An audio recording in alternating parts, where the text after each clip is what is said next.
नमस्ते। आइए अब देखते हैं किस प्रकार से माइक्रोसॉफ्ट एक्सेल 2007 में आप स्प्रेडशीट को फॉर्मेट कर सकते हैं अथवा स्प्रेडशीट में किस प्रकार लिखी हुई शब्दों को या उसकी लिखावट को इस प्रकार से बदल दें कि वो पढ़ने योग्य बन जाए। यहाँ पर अगर आप इस स्प्रेडशीट को देखेंगे तो इस स्प्रेडशीट का एक टाइटल है और इसका विषय है मंथली एक्सपेंसेस। अब क्योंकि ये थोड़ा छोटा सा लग रहा है तो इसको बड़ा करने के लिए आप यहाँ पर फॉन्ट साइज पर जाएं और जो भी फॉन्ट साइज आप देना चाहते हैं, जैसे मान लीजिए 18 दे दें। अब ये देखिए, क्योंकि ये थोड़ा छुप रहा है तो इसको ठीक करने के लिए ये रो को सिलेक्ट करें, फॉर्मेट में जाएं और ऑटो फिट रो हाइट करें। ठीक इसी प्रकार से आप यहाँ पर दिए गए दूसरे हेडिंग्स को या दूसरे विषयों को यहाँ पे भी थोड़ा बदल सकते हैं।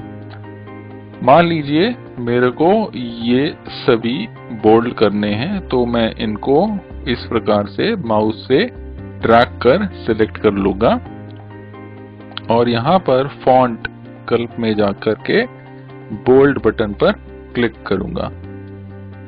इससे ये बोल्ड हो जाएंगे।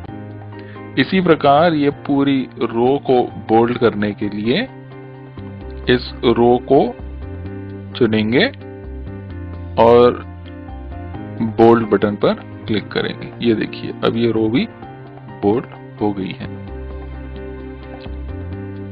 अब मान लीजिए कि मेरे को यहाँ पे ये पूरे महीने का जो टोटल हिसाब आ रहा है वो भी लिखना है, तो मैं यहाँ पे लिखूंगा टोटल और ये टोटल का रंग बदलते हैं। तो रंग बदलने के लिए आप इस सेल पर क्लिक करें, ऊपर फॉन्ट विकल्प में जाएं और फॉन्ट कलर पे जो ये एरो है इसको सिलेक्ट करें। यहाँ पे काफी सारे रंग दिए गए हैं, लेकिन आपको कोई ऐसा रंग चुनना है जो इन रंगों में नहीं है, तो यहाँ मोर कलर्स ऑप्शन पर जाकर क्लिक करें और यहाँ देखिए, यहाँ पे आपको विभिन्न अलग रंग मिल जाएंगे। मान लीजिए हम ये रंग ले लेते हैं, ओके करेंगे तो देखिए ये टोटल अब नीले रंग में हो गया। ठीक इसी प्रकार से अगर मान लीजिए टोटल को अंडरलाइन करना है तो अंडरलाइन करने के लिए आप ये अंडरलाइन विकल्प पर क्लिक करें। इससे ये देखिए अंडरलाइन हो गया। अगर आपको ये डबल अंडरलाइन करना है तो इस सेल को चुनें और यहाँ दिए गए अंडरलाइन विकल्प में जो एरो है उसको क्लिक कर डबल अंडरलाइन पर क्लिक करें। अब ये देखिए ये डबल अंडरलाइन हो गया है। इसी प्रकार से जैसे ये मंथली एक्सपेंसेस का फॉन्ट चेंज करने के लिए इसको सिलेक्ट कर यहाँ पर फॉन्ट में जाएं और यहाँ पर दिए गए कोई भी फॉन्ट को चुन लें। अब आप ये देखिए कि मैं जैसे जैसे फॉन्ट पर अपना माउस का कर्सर लेके जा रहा हूं, पीछे मंथली एक्सपेंसेस उसी फॉन्ट में बदल रहा है। तो ये देखिए, ये इसको चुनकर बदल सकती हैं और अगर इसको इटैलिक करना है थोड़ा तो ये देखिए इटैलिक्स भी कर सकते हैं। अब मैं चाहता हूं कि ये एक टेबल के रूप में दिखे, तो इसके लिए आप ये पूरा चुन लें और चुनने के बाद सिलेक्ट करने के बाद यहाँ पर जाएंगे तो आपको ये बॉर्डर्स दिखेंगे। तो यहाँ से आप बॉर्डर्स और स्पेसिंग्स चुन सकते हैं। अगर मेरे को एक बाहर का बॉर्डर बनाना है तो मैं ये थिक बॉक्स बॉर्डर पर क्लिक करूंगा। इसके क्लिक करते ही ये पूरा जो मैंने सिलेक्ट किया हुआ था उसके आसपास एक बॉर्डर आ जाएगा। ठीक इसी प्रकार अगर मेरे को यहाँ पर नीचे एक और लकीर देनी है तो मैं इसको सिलेक्ट कर इसको क्लिक करूंगा, तो अब ये देखिए ये बॉर्डर बन गया है यहाँ पे। ठीक है, अब इस प्रकार और कुछ देखते हैं। जैसे मान लीजिए यहाँ मंथली एक्सपेंसेस जो है, इसको मेरे को बैकग्राउंड कोई रंग देना है। तो बैकग्राउंड रंग देने के लिए मैं इसको सिलेक्ट कर, ये देखिए फिल कलर का ऑप्शन है, उसको सिलेक्ट कर यहाँ पर कोई एक कलर चुन लूंगा। अगर रंग थोड़ा ज्यादा गहरा होता है तो आप ये लिखावट का भी रंग बदल सकते हैं। तो जैसे मैं मान लीजिए मैं इसे सफेद कर देता हूं, तो ये ऐसा हो गया। अब मंथली एक्सपेंसेस यहाँ पे बाईं तरफ लिखा हुआ है जो ठीक नजर नहीं आ रहा है। इसको यहाँ बीच में लाने के लिए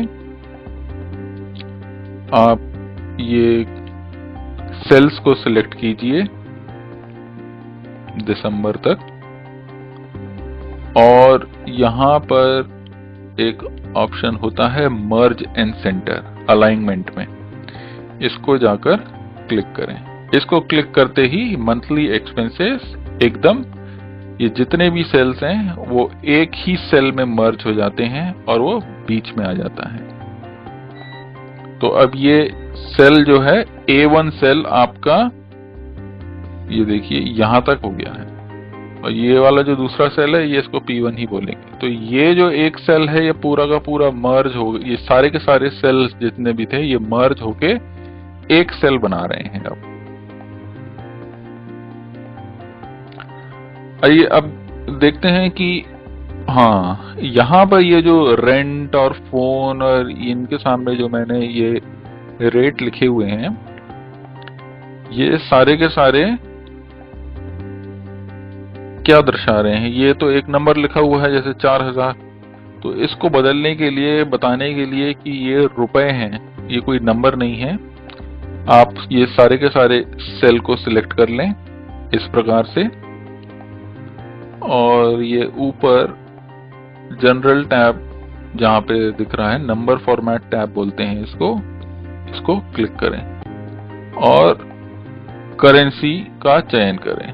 अब देखिए मैंने करेंसी का चयन जैसे किया, ये तो इसने डॉलर साइन लगा दिया, लेकिन हम क्योंकि हिंदुस्तान में हैं और भारत में हमको ये डॉलर साइन नहीं चलेगा, तो इसको रुपए में बदलने के लिए आप यहाँ पर ये डॉलर साइन के समक्ष जो एरो है उसको क्लिक करें और मोर अकाउंटिंग फॉर्मेट्स में जाएं, और यहाँ पर से आप ये हिंदी वाला रुपए चयन कर ओके दबाएं। तो ये देखिए अब ये आपको हिंदी में बताएगा कि ये रुपए हैं। तो रेंट का 4000 रुपए हर महीने का, फोन का 300 रुपए, 325 रुपए, ऐसे ऐसे खर्च हुआ है। ठीक इसी प्रकार से अलग जो ये फिगर हैं, ये जो आपको नंबर दिख रहे हैं, अब ये मालूम पड़ गया कि ये एक राशि है। तो आपको समझ में आ गया कि हम किस प्रकार से अपने बॉर्डर्स लगा सकते हैं स्प्रेडशीट में, किस प्रकार से हम कोई रंग बदल सकते हैं अपने टेक्स्ट का, किस प्रकार से हम शेड कर सकते हैं हेडिंग का साइज कैसे बढ़ा सकते हैं। और मान लीजिए इन हेडिंग्स के पीछे भी अगर आपको कोई कलर फिल करना है तो ये रो को सिलेक्ट कर यहाँ पे कलर फिल में जाइए और ये रंग लगा दीजिए, ये देखिए इस प्रकार से।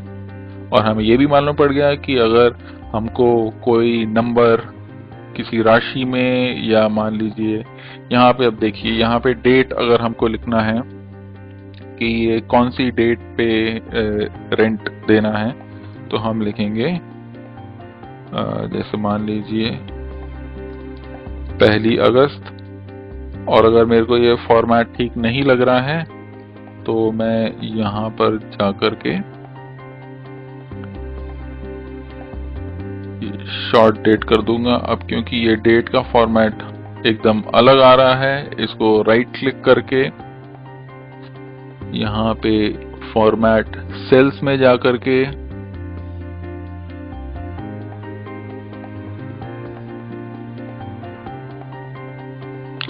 मैं कुछ इस प्रकार का